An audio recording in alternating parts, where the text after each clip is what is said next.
and welcome to my Cult Situation Report. I am Danielle, a scholar of cults, extreme groups, and extremely bad leadership, and author of a book called Uncultured about growing up in the Children of God religious cult, and then going into the cult of the U.S. Army. And you can get signed copies from me in the notes. They have been flying off the shelves, and I have been struggling to keep up with the signing. I also got myself a cool little embosser for Christmas. Knitting Cult Lady got it for me for Christmas. And now I just randomly emboss some books every once in a while, and that's fun for me. And it's a little seal, and it says, "From the Library of Knitting Cult Lady." And I also have some gold embossed stickers that say that, so like, it's like the golden ticket if you get one. It'll be fun. Most of this week has been talking about Cult 45, what's going to happen when the new guy takes over. And this is where I also remind you that I'm former Captain Mestenek of the U.S. Army. And I just think that people really have a misunderstanding of the way the military works, right? So we're hearing all this. What if he turns troops on, turns the military on the American citizens? Like, first of all, the military right now is at about a 40-60 split, Democrat-Republican, if not higher on the Democrat side. It is very diverse. And it's not full of people that are going to turn their guns on American citizens. Okay, also, I've noticed that people love to keep saying, like, I was just following orders. Like, civilians are saying, like, this is the command structure of the military. It is not, and it has not been since the end of World War II, because of World War II. The command structure of the U.S. military, ironically taken from Germany, is called Auftragtaktik, mission command, where every decision is pushed to the lowest level to make the decision, because that's how the commander at the very top can like steer the complex ship that is the military, right? Everyone on down has different authority. Okay, so with that being said, steering the complex ship of the military is difficult. People are like, he said he's going to replace all these generals. First of all, it's not that easy, right? He's just bloviating a bunch of BS right now. It takes time to fire generals, and it takes congressional confirmation to put new generals in place, right? People are like, he's going to gut the military for only loyalists. Again, this is a misunderstanding of how the military works, because this is a modern, high-tech military. Most of the positions in the military, we go to school for years to learn to do. I went to school for 1.5 years, and they invested $1.5 million in training me how to be just an entry-level intelligence officer. You can't just replace that with a bunch of untrained people, okay? Not to mention, it would significantly harm the military's capabilities, right? It's not like it used to be decimate in the Roman times. You cut 10% of your people. That just means you have less people. That's not what it is in the modern day military. You cut probably even 10% of your people, certainly 20% of your people, and for sure 40% of your people. Your unit is not combat effective. Like, you can't fly those helicopters. You can't drive those tanks. You don't know how to open your secret vault. And you can't get to your weapons, which I think civilians don't realize are also locked away in arms rooms that are difficult to get to. And, again, as far as national security goes, everyone's like, well, maybe he wants the military ineffective. Yeah, he can want that all day long. But the intelligence community is a machine, and it is assessing our national security every day. And the military is not going to let him put the country at threat in that way, right? Like, there would be tanks pointed inward at the White House first. And also, I like to remind people that, like, first of all, senior military officers have been some of the only people standing up to Trump this whole time. But also, the chairman of the Joint Chiefs of Staff and the Joint Chiefs of Staff, like, they don't want to work for a dictator either. They have power. They have a lot of power over an elected president who, especially when they don't know anything about the military, right? Because they have to listen to the generals in order to make the decisions, right? Um, they don't want a dictator either. And then again, I want to remind you about like the American people. There's 2 million soldiers, or sorry, service members.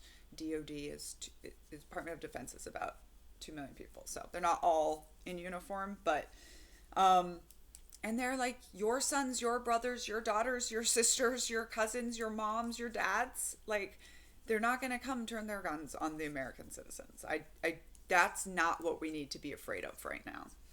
What I do think is going to happen is that we're going to continue marching down the road of like looking like dictatorship era Brazil, which conveniently for y'all, I grew up in a Brazil that was just recovering, still very much recovering from its dictatorship era.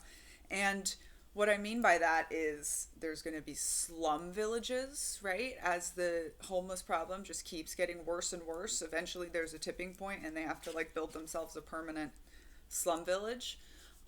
These are called favelas in Brazil. You're going to have no social services, right? Like that anyone can count on. Social services are broken down. It's almost impossible to mail something to Brazil and have it get to your recipient.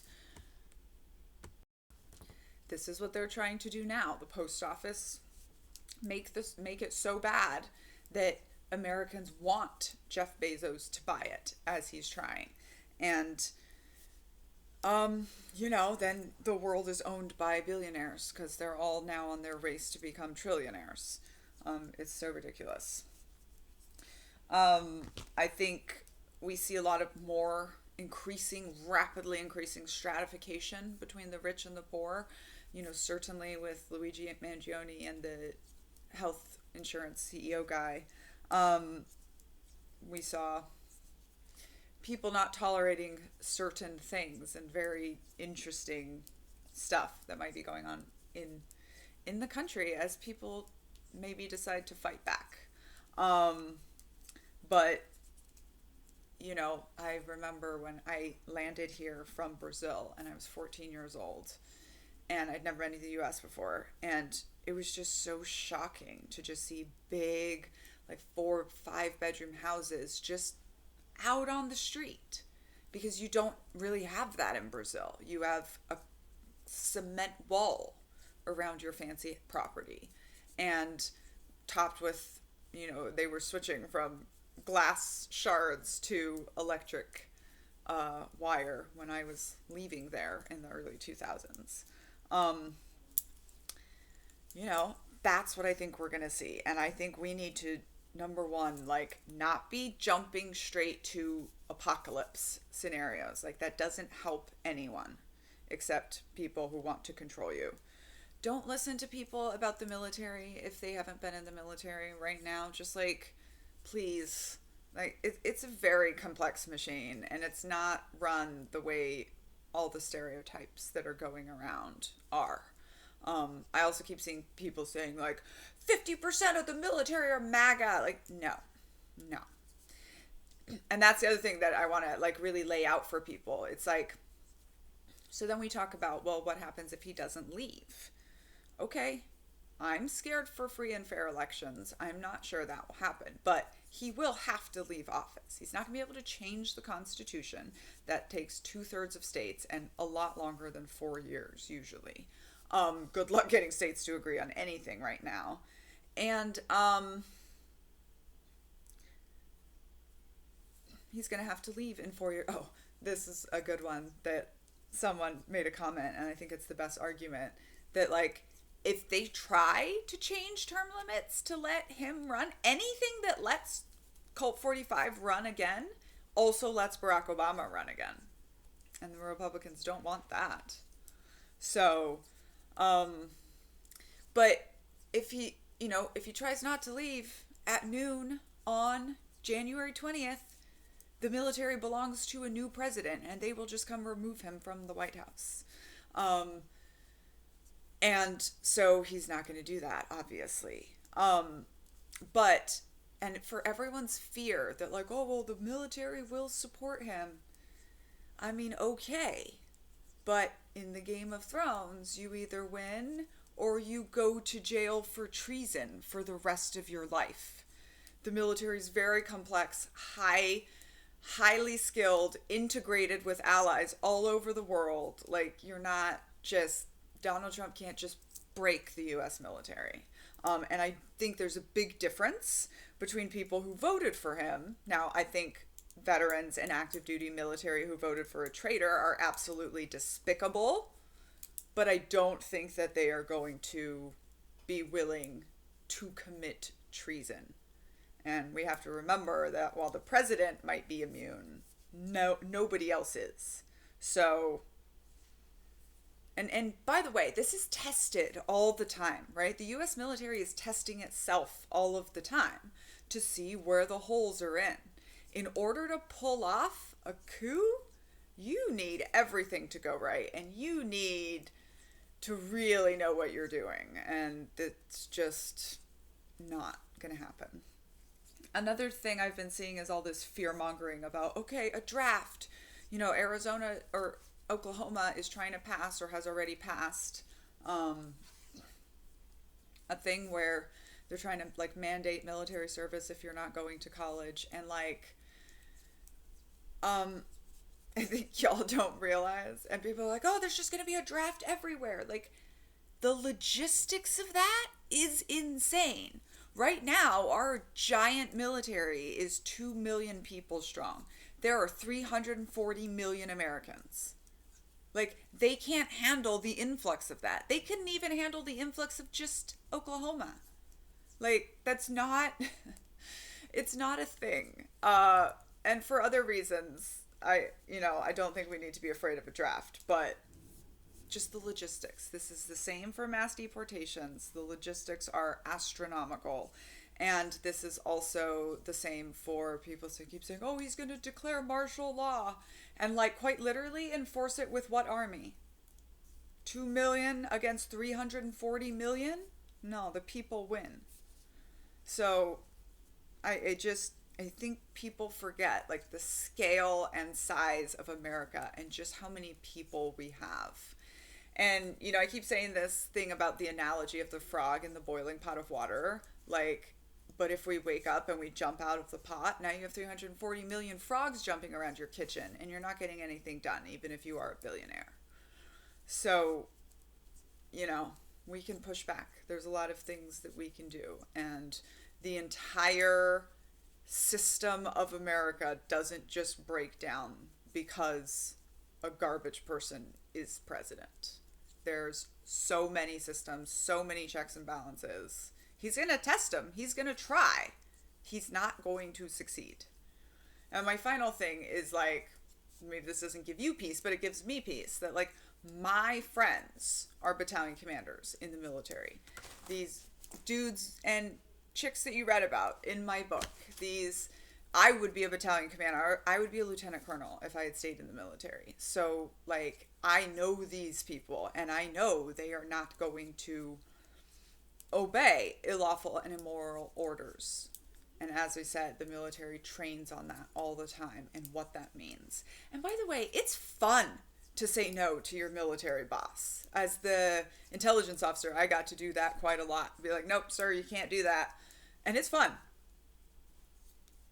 But also, like, we're not in this military anymore where it's like, do what I say or you'll die. It's like the worst case scenario is you're going to go sit in a military prison for a while. That's better than treason. Most soldiers are going to pick standing up to bad orders and not treason. So I think people really forget, like, this would be a coup, this would be treason, it would be so difficult to pull off. And so I just want to, like, lower everybody's blood pressure. It's very ironic that this account has been tasked with defending the military this week, because usually we're doing the criticizing, but there you have it. Okay, hopefully I covered that, but I will look at the comments to see questions because I'm still figuring out all the best ways to try to explain the military to people so that it doesn't seem like this big scary looming threat. I am sure that at least 80% of the military are law-abiding, going to follow their oath, which is to the Constitution and not to the president. And I remind you, Donald Trump was very surprised to find last time that the military is not loyal to him, but to the Constitution.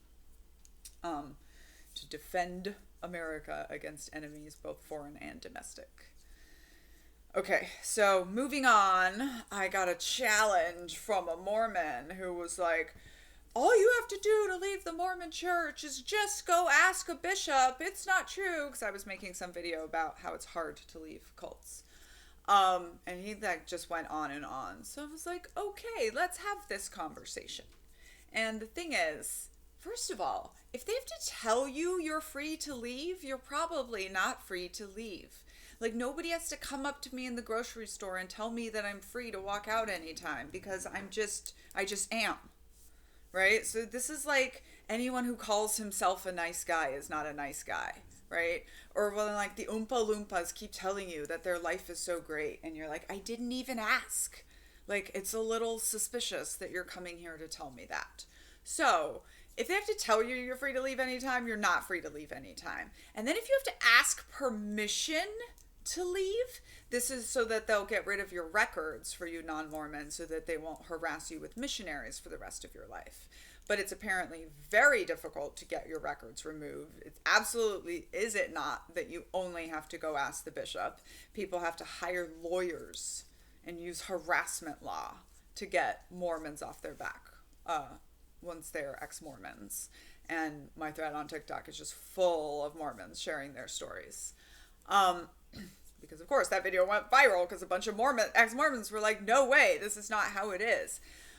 And many cults have this, right? You have to submit your resignation in writing, blah, blah, blah, right? Because they want to make it harder for you. When you want to leave the military, it takes 6 months to a year, and everyone in your life is shaming you and looking down on you and or trying to make you change your mind and stay. And so, this is a cult tactic. But also, all you have to do is just go talk to a bishop. You, a person who's just realizing you want to leave a cult, you probably don't even know or are comfortable with calling it a cult yet. And you're supposed to be able to go confront this man who has been basically built up as a deity in your stake or ward or whatever it is, and tell them you want to leave. Like, that's not difficult. They know it's difficult. It's like all the jokes about trying to leave a gym membership, right? Like, come on. If they have to tell you you're free to leave, you're not free to leave. And the final thing I talked about of relevance this week was just shower control, and how cults and abusive people are always using shower control and bathroom control in general to try to control you. This can be in a lot of different contexts, but usually it's enough for me to just say shower control for people to have like Lazzo realizations. Okay, that pretty much covers it. It's been a big week. One of my videos talking about this, but on TikTok, went viral and got like 1.3 million views by now. And so I've just been dealing with influx of people and signing books, and it's all exciting stuff. Thanks for being along for the ride. And now for some nitpicking. Okay, I made the puppy a coat, even though the puppy is a coat. And it looks like this. It's sparkly red, and it's a little cult coat on the puppy. It's pretty adorable. Style! Let's see if he comes, then I'll show you it on him. I invented the thought-stopping cliche headband, which of course matches the earrings. Come here! And look at this one. It's so pretty and so fun with some matching earrings. Oh, here's the dog. Come here. And here he is in his cult coat. Look how adorable. Hi. And now, of course, I have a puppy in my lap. He's going to make it very hard to show this one. This is a winter scarfigan that I made. This is one of the scarves that I got in Afghanistan on one of my deployments. I gave it these really huge puffy sleeves, and I think it's going to be fun. And I was also walking around New York knitting this, And apparently I ripped it. So I'm finding some kind of fun patch to put on there. And that is me this week. Thanks for being here. Please like and subscribe and come back next week to hear all about everything that happened this week in the world of cults and in my world of cults.